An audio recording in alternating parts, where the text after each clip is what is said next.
अंजलि जब अपनी माँ से फ़ोन पर बातें कर रही थी तो उसे पता चला कि उसकी माँ जो पिछले 4 वर्ष से अपनी बहू और बेटे के साथ शहर में रह रहे थे, अब वह वापस गांव आकर रहने लगी थी। वजह यह थी कि उसकी भाभी अंजलि की माँ को पसंद नहीं करती थी।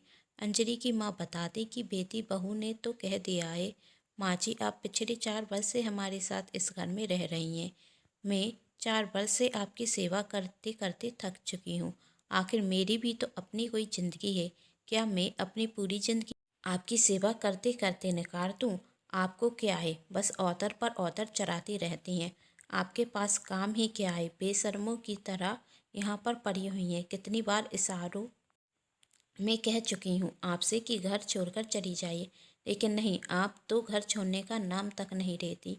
यदि मुझे सास ससुर की सेवा करनी होती तो उस लड़के के साथ शादी करती जो अपनी फैमिली के साथ रहता है। मैंने तो आपके बेटे से शादी सिर्फ इसलिए की थी क्योंकि वह गांव से दूर शहर में रहता है और अपने माता पिता से अलग। लेकिन मेरी शादी को 6 महीने नहीं हुए और आप आकर हमारे साथ रहने लगे। मुझे तो उसी दिन आप पर बहुत गुस्सा आ रहा था जिस दिन आप इस घर में आई थी, लेकिन फिर भी मैं शांत सिर्फ इसलिए थी कि कुछ दिनों के लिए आई हैं, चली जाएंगी। लेकिन आप तो जानने का नाम ही नहीं ले रही हैं। अब मैं थक चुकी हूँ, तो कृपया करके आप गांव वापस चली जाएं। मैं आपको इस घर में और नहीं देख सकती। तब अंजलि कहती, माँ भाभी ने आपसे कह दिया कि आप गांव वापस आ जाइए, तो आप आ गई। आपको भैया से उनकी शिकायत करनी चाहिए थी। तब अंजलि की माँ ने कहा, बेटा उसका भी क्या फ़ायदा होता।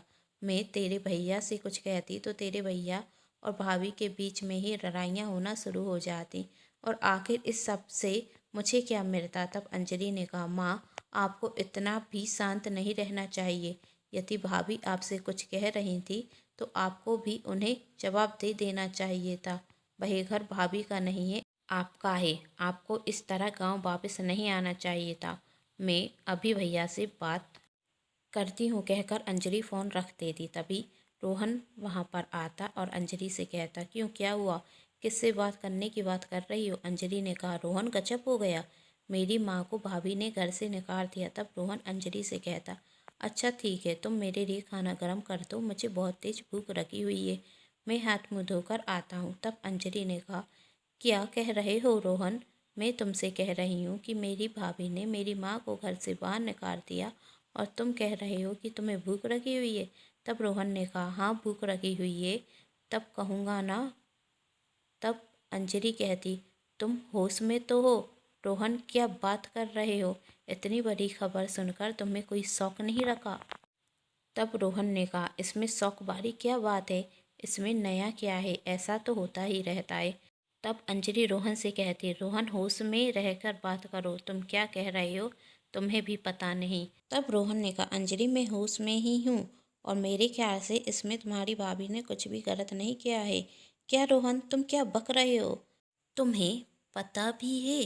अंजलि गुस्से में रोहन से कह रही थी, मेरी भाभी ने गलत नहीं किया, एक माँ को उसके बेटे से दूर कर दिया और इसमें मेरी भाभी की कोई गलती नहीं। मैंने कभी सपने में भी नहीं सोचा था कि मेरी भाभी कभी ऐसा करेंगी। हमेशा तो माँ जी करती रहती हैं, सबसे कहती रहती हैं कि उनके लिए उनकी सासू माँ माँ समान है। वह अपनी माँ से भी ज़्यादा प्यार अपनी सासू माँ से करती हैं, लेकिन यह सब कुछ झूठ था। वह सिर्फ अच्छा होने का नाटक कर रही थी। मैंने अपनी भाभी से कभी ऐसी उम्मीद नहीं की थी, और ना ही आपसे जो कह रहे हैं कि मेरी भाभी गलत नहीं है। रोहन ने कहा, इसमें मैंने गलत भी क्या कहा, तुम ही बताओ। तब अंजलि कहती, रोहन मैं तो सोच रही थी कि जब आप ऑफिस से आएंगे तो आपसे कहूँगी भैया से बात करो, क्योंकि आप और भैया बहुत अच्छे दोस्त भी हैं। लेकिन मुझे तो आपका नया रूप ही देखने को मिल गया। आप तो कह रहे हैं कि मेरी भाभी गलत ही नहीं।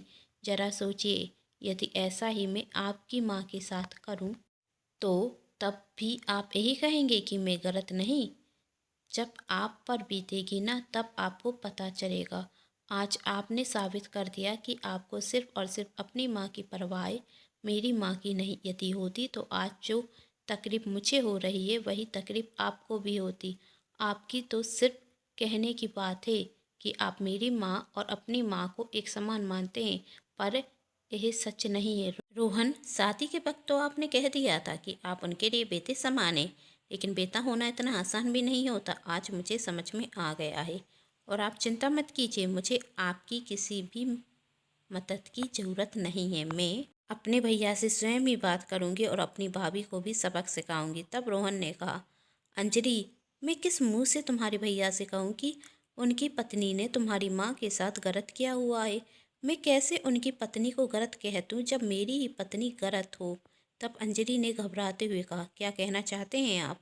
तब रोहन ने कहा, तुम क्या कह रही हो? यदि ऐसा ही मैं आपकी माँ के साथ करूँ तो कैसा लगेगा? क्या तुमने ऐसा नहीं किया? क्या तुम नहीं चाहती कि मेरी माँ यह घर छोड़कर चली जाए? आखिर किस मुंह से तुम अपनी भाभी को समझाओगी कि वही गलत कर रही हैं? जरा सोचो, जब तुम्हारी भाभी तुमसे कहेंगी कि ननंद रानी, इसमें मैंने गलत क्या कर दिया, यह सब कुछ तो आप भी अपनी सास के साथ कर रही हैं, तो तुम अपनी भाभी को क्या जवाब दोगी? बोलो अंजलि, बोलो, कौन गलत है? तब अंजलि रोते हुए कहती, रोहन, मैंने हमेशा आपकी माँ को अपनी माँ समान समझा और आप मुझ पर इतना बड़ा आरोप लगा रहे हैं। तब रोहन ने गुस्से में अंजलि से कहा, बस करो अंजलि, और कितना नाटक करोगी? मैं सब कुछ जानता हूँ कि अचानक से माँ गांव जाने की बात क्यों करने रखी हैं। तब अंजलि ने कहा, क्योंकि उन्हें गांव में रहना ज़्यादा पसंद है। तब रोहन ने गुस्से में कहा, बस करो अंजलि, और कितना झूठ बोलोगी? मैं बताता हूँ तुम्हें सच क्या है। सच यह है कि जिस दिन से मेरी माँ इस घर में रहने के लिए आई हैं, उस दिन से ही तुम उन्हें इस घर से निकालने के लिए नई नई योजनाएं बना रही हो। यह सच है कि तुम अभी तक दिखावा करती आई हो। तुम्हें अपनी सासू माँ की बहुत परवाह है। यह सब कुछ नाटक तुम सिर्फ और सिर्फ मुझे दिखाने के लिए कर रही थी। और सच यह भी है कि जिस दिन मुझे गांव जाना था, उस दिन तुम्हारे पैर में कोई मोच नहीं आई थी। तुम मोच आने का नाटक कर रही थी। सच यह भी है, उस दिन तुमने सिर दर्द का भी झूठा बहाना किया था, जिस वजह से मैं अपनी माँ से नाराज हो जाऊं। बोलो अंजलि, कुछ झूठ कहा मैंने? रोहन ने अंजलि से पूछा। अंजलि चुपचाप खड़ी हुई रोहन को देख रही थी।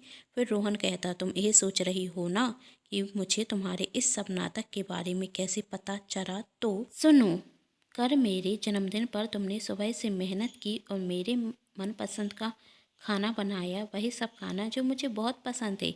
बेसन के लड्डू जो मेरे फेवरेट हैं, उससे भी ज़्यादा पसंद है मुझे मेरी माँ के हाथ के बने हुए लड्डू। और जब कर मैंने वही लड्डू खाए ना, तो मुझे मेरी माँ के हाथ का स्वाद आया और उसी वक्त मैं समझ गया यह तो मेरी माँ ने बनाए हैं। इसलिए मैंने तुमसे फिर पूछा था, क्या तुमने यह सब खाना अकेले बनाया है? तो तुमने कहा, हाँ मैंने ही बनाया है। उस वक्त तुमने मुझसे कुछ और भी कहा था। तुम ऐसे क्यों पूछ रही हो? क्या मैंने खाना पहली बार बनाया है?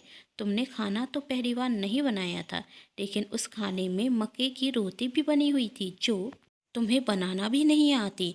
तुम अपनी तारीफ करने में यह भी भूल गई कि मैं अच्छे से जानता हूँ कि तुम्हें मक्के की रोटी बनाना नहीं आती। और मक्के की रोटी देखते ही साथ में समझ गया था कि खाना माँ ने बनाया है। लेकिन मुझे यह समझ में नहीं आ रहा था कि तुम झूठ क्यों बोल रही हो। और एक और बात बताऊं, कर जब तुमने थी भाभी के साथ मोर गई थी ना, तो मैं भी वहाँ पर था। मुझे लगा कि तुम मेरे लिए कुछ गिफ्ट देने के लिए आई हो, पर तुम्हें तो मेरा जन्मदिन भी याद नहीं था। आखिर होता भी क्यों? तुम इतनी बिजी जो थी मेरी माँ को घर से बाहर निकालने के लिए, अब उस सोच में तो तुम मेरा जन्मदिन कहाँ से याद रखती।